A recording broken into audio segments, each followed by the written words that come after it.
Hello people!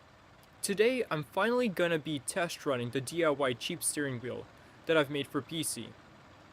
As you can see on the screen, I've got BeamNG running, and I will be testing my wheel on this game today.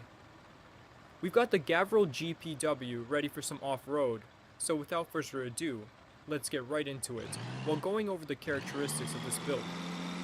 Now, the first thing you might notice is the fact that I have not yet made a table clamp for this contraption, and it's held down on the table with the help of weights. I added some downforce to my setup. If it looks stupid but works, it's still probably stupid, but at least it can turn left now. Next thing that we need to address is the absence of force feedback, which can be done with a small amount of money, but I wanted to try something different without the motor. So I was thinking of incorporating spring actions with elastic bands, or springs, so that when you let go of the wheel after rotation, it would return to its original position.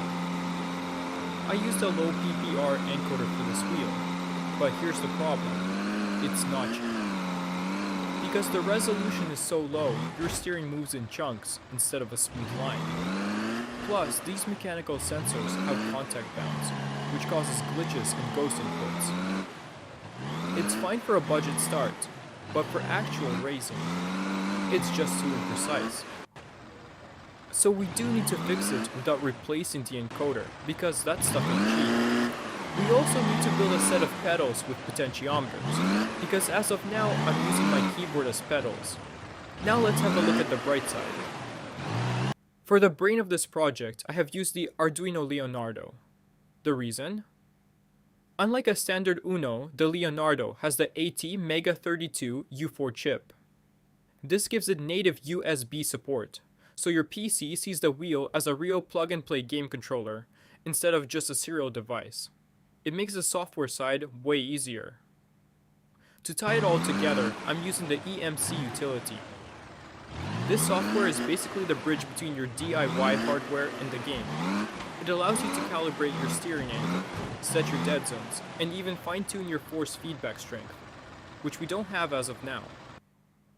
Additionally, this thing is cheap, like it barely cost me $10. But we did previously discuss the drawbacks that come with it. Anyways, this is just the start.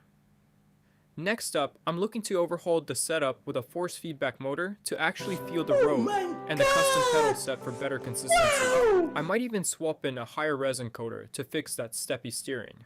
If you want to see how this budget build evolves, hit subscribe, and I'll see you in the next one.